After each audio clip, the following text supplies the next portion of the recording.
Hello friends, ನಾನಿವತ್ತು ಮಾಡ್ತಾ ಇರೋದು ಹೊನ್ಗನ್ನೆ ಸೊಪ್ಪಿನ ಬಸ್ಸಾರು. ಈ ಹೊನ್ಗನ್ನೆ ಸೊಪ್ಪು ಕಣ್ಣಿಗೆ ಮತ್ತು ಇದರಲ್ಲಿ ಐರನ್ ಕಂಟೆಂಟ್ ತುಂಬ ಇರೋದ್ರಿಂದ ಹೆಲ್ತಿಗೆ ತುಂಬಾ ಒಳ್ಳೆಯದು.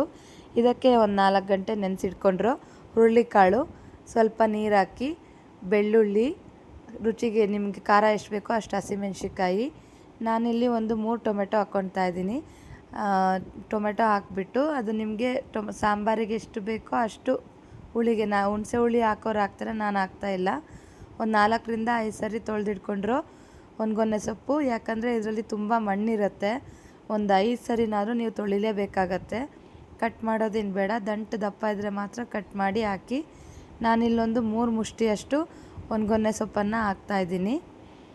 ಈ ಸೊಪ್ಪು ಹಾಕ್ಬಿಟ್ಟು ಅದು ಎಷ್ಟು ಬೇಕೋ ಸ್ವಲ್ಪ ಒಂದು ಕಪ್ಪಷ್ಟು ನೀರು ಹಾಕಿಬಿಟ್ಟು ಲಿಡ್ನ ಕ್ಲೋಸ್ ಮಾಡಬೇಕು. ನಾವು ಲಿಡ್ ಕ್ಲೋಸ್ ಮಾಡಿ ಒಂದು ವಿಸಲ್ ಬರೋ ಅಷ್ಟು ಕೂಗಿಸ್ಕೋಬೇಕು. ತುಂಬ ಬೇಡ, ಒಂದು ವಿಸಲ್ ಬಂದರೆ ಸಾಕು. ಯಾಕಂದರೆ ಹುರುಳಿಕಾಳು ತುಂಬ ನೆನೆಸಿಟ್ಟಿರೋದ್ರಿಂದ ತುಂಬ ಮೆತ್ತಗಾಗ್ಬಿಡತ್ತೆ. ಒಂದೇ ವಿಸಲ್ ಸಾಕು. ನೋಡಿ, ಒಂದು ವಿಸಲ್ ಬಂತು. ನಾನು ಇವಾಗ ಸ್ಟವ್ ಆಫ್ ಮಾಡ್ತೀನಿ. ನೆಕ್ಸ್ಟು ಒಂದು ಮಿಕ್ಸರ್ ಗ್ರೈಂಡರ್ಗೆ ಟೊಮ್ಯಾಟೊ, ಬೆಳ್ಳುಳ್ಳಿ, ಹಸಿಮೆಣಸಿನ್ಕಾಯಿ ಅದರೊಳಗೆ ಏನು ಹಾಕಿದ್ವಿ ಬೇಯಿಸೋದಕ್ಕೆ ಅದನ್ನು ಸಪ್ರೇಟ್ ಮಾಡ್ಕೋಬೇಕು. ಅದಾದಮೇಲೆ ಸೊಪ್ಪನ್ನು ನಾವು ಸಪ್ರೇಟ್ ಮಾಡ್ಕೋಬೇಕು. ಈ ನೀರನ್ನು ಚೆಲ್ಲಬೇಡಿ, ಇದೇ ನೀರನ್ನು ನಾವು ಸಾಂಬಾರಿಗೆ ಯೂಸ್ ಮಾಡೋದು. ಸೊಪ್ಪನ್ನು ಅದನ್ನು ಸಪ್ರೇಟಾಗಿ ಒಗ್ಗರಣೆ ಹಾಕಿ ಸೈಡ್ ಡಿಶ್ಶಾಗಿ ಮುದ್ದೆ ಜೊತೆಗೆ ಈ ಬಸ್ಸಾರು ತುಂಬ ಚೆನ್ನಾಗಿರುತ್ತೆ.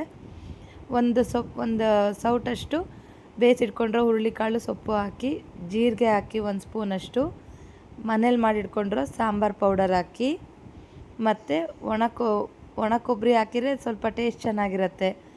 ನಿಮಗೆ ಕನ್ಸಿಸ್ಟೆನ್ಸಿ ತುಂಬ ದಪ್ಪ ಬೇಕು, ಸಾಂಬಾರು ಗಟ್ಟಿ ಬೇಕು ಅಂದರೆ ಸೊಪ್ಪು ಜಾಸ್ತಿ ಮತ್ತು ಕೊಬ್ಬರಿ ಜಾಸ್ತಿ ಹಾಕ್ಕೊಳ್ರಿ.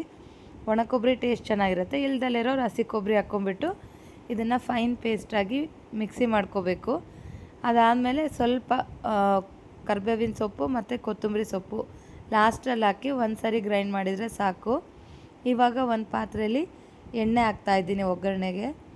ಎಣ್ಣೆ ಕಾದ ನಂತರ ಸಾಸಿವೆ ಹಾಕಿ, ಸಾಸಿವೆ ಚಟಪಟ ಅನ್ನೋಕ್ಕೆ ಶುರು ಮಾಡಿದ್ದಾದಮೇಲೆ ಕರಿಬೇವು ಹಾಕಿಬಿಟ್ಟು ಸ್ವಲ್ಪ ನಾವು ಸಣ್ಣದಾಗಿ ಹೆಚ್ಚಿಟ್ಕೊಂಡ್ರೆ ಈರುಳ್ಳಿ ಹಾಕ್ಬಿಟ್ಟು ಅದು ಹಸಿ ವಾಸನೆ ಹೋಗೋ ತನಕ ಸ್ವಲ್ಪ ಫ್ರೈ ಮಾಡಬೇಕಾಗತ್ತೆ. ಫ್ರೈ ಮಾಡಿ ನೋಡಿ, ಸ್ವಲ್ಪ ಕಲರ್ ಚೇಂಜ್ ಆಗುತ್ತೆ ಮತ್ತು ಸ್ಮೆಲ್ ಹೋಗುತ್ತೆ. ಪೇಸ್ಟ್ ಮಾಡಿಟ್ಕೊಂಡ್ರು ಈ ಸೊಪ್ಪಿಂದು ಇದು ಟೊಮೆಟೊ ಇದೆಲ್ಲ ಹಾಕ್ಕೊಂಡು ಪೇಸ್ಟ್ ಮಾಡ್ಕೊಂಡಿರೋದನ್ನು ಈ ಬೌಲ್ಗೆ ಟ್ರಾನ್ಸ್ಫರ್ ಮಾಡಿ ಸ್ವಲ್ಪ ಸ್ಟಿರ್ ಫ್ರೈ ಮಾಡಿ, ಅದಾದಮೇಲೆ ನಿಮಗೆ ನಾವು ಸಪ್ರೇಟ್ ಮಾಡಿಟ್ಕೊಂಡಿದ್ದ ನೀರನ್ನು ಹಾಕ್ಬಿಟ್ಟು ನಿಮಗೆ ಕನ್ಸಿಸ್ಟೆನ್ಸಿ ನೋಡ್ಕೊಳ್ಳಿ. ಇಷ್ಟೇ ನೀರು ಸಾಕಾಗತ್ತೆ. ನಿಮಗೆ ತುಂಬ ತೆಳು ಬೇಕಂದರೆ ಇನ್ನೊಂದು ಸ್ವಲ್ಪ ಸಪ್ರೇಟ್ ನೀರು ಹಾಕ್ಕೊಳ್ಳಿ. ರುಚಿಗೆ ತಕ್ಕಷ್ಟು ಉಪ್ಪು ಹಾಕ್ಬಿಟ್ರೆ ಒಂದು ಕುದಿ 1ರಿಂದ 2 ಕುದಿ ಬಂತು ಅಂದರೆ ನಮ್ಮ ಬಸ್ಸಾರು ರೆಡಿ ಆಗಿಬಿಡತ್ತೆ. ಆ ಸೊಪ್ಪನ್ನು ನೋಡಿ ಈ ಥರ ಕುದೀತಾ ಇದೆ, ಇಷ್ಟು ಬಂದರೆ ಸಾಕು. ಆಫ್ ಮಾಡಿಬಿಡಿ, ಫ್ಲೇಮ್ ಆಫ್ ಮಾಡಿ. ನೆಕ್ಸ್ಟು ನಾವು ಸಪ್ರೇಟ್ ಮಾಡಿಟ್ಕೊಂಡ್ರೆ ಸೊಪ್ಪಿಗೆ ಒಗ್ಗರಣೆ ಹಾಕ್ಕೊಳ್ಳೋಣ. ಒಂದು ಪ್ಯಾನ್ಗೆ ಎಣ್ಣೆ ಹಾಕಿಬಿಟ್ಟು ಸಾಸಿವೆ ಹಾಕಿ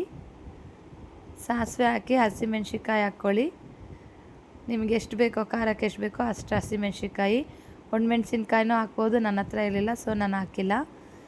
ಅದಾದಮೇಲೆ ಈರುಳ್ಳಿ ಹಾಕಿ ನಾವು ಸಪ್ರೇಟ್ ಮಾಡಿಟ್ಕೊಂಡಿದ್ದು ಅದು ಸ್ವಲ್ಪ ಹಸಿ ಸ್ಮೆಲ್ ಹೋಗಿದ್ದಾದಮೇಲೆ ನಾವು ಸ್ವಲ್ಪ ಸಪ್ರೇಟ್ ಮಾಡ್ಕೊಂಡಿರೋ ಸೊಪ್ಪನ್ನ ಪೂರ್ತಿ ಹಾಕಿಬಿಟ್ಟು ಅದಕ್ಕೆ ರುಚಿಗೆ ತಕ್ಕಷ್ಟು ಉಪ್ಪು ಹಾಕಿದ್ದಾದಮೇಲೆ ಇದಕ್ಕೆ ತುರಿದಿಟ್ಕೊಂಡ್ರು ಹಸಿ ಕೊಬ್ಬರಿ ಹಾಕಿ. ನೀವು ಎಷ್ಟು ಹಸಿ ಕೊಬ್ಬರಿ ಹಾಕ್ತಿರೋ ಕಾಳು ಅಷ್ಟೇ ಟೇಸ್ಟ್ ಬರುತ್ತೆ. ಇದನ್ನು ನೀವು ಮುದ್ದೆ ಜೊತೆ ಸರ್ವ್ ಮಾಡ್ಕೊಂಡು ತಿಂದರೆ ತುಂಬ ಚೆನ್ನಾಗಿರುತ್ತೆ. ಬಟ್ ನಾನಿವತ್ತು ಮುದ್ದೆ ಮಾಡಿಲ್ಲ, ರೈಸ್ ಜೊತೆಗೆ ಮಾಡಿಕೊಂಡು ಊಟ ಮಾಡ್ತಾಯಿದ್ದೀವಿ. ಹಸಿ ಕೊಬ್ಬರಿ ನೀವು ಎಷ್ಟು ಹಾಕ್ತಿರೋ ಅಷ್ಟು ಟೇಸ್ಟ್ ಇರುತ್ತೆ. ಸೊಪ್ಪು ರೆಡಿ ಆಯಿತು, ನಮ್ಮ ಬಸ್ಸಾರು. ಇದನ್ನು ನಾನಿವಾಗ ನನ್ನ ಮಗಳಿಗೆ ಸರ್ವ್ ಮಾಡೋಣ ಅಂತ ಅವಳಿಗೆ ಫಸ್ಟು ಟೇಸ್ಟ್ ಕೊಡ್ತಾಯಿದ್ದೀನಿ. ಸಾನು, ಹೇಗಿದೆ ಚಿನ್ನಿ? ಅವಳು ಹೇಳ್ತಾ ಇದ್ದಾಳೆ ಸೂಪರಾಗಿದೆ ಅಮ್ಮ ಅಂತ. ಅವಳಿಗೆ ತುಂಬ ಇಷ್ಟ ಆಯಿತು. ನೆಕ್ಸ್ಟ್ ಟೈಮ್ ಮಾಡಿಕೊಡ್ಲಾ ಸಾನು? ಅಮ್ಮ. Okay thank you friends.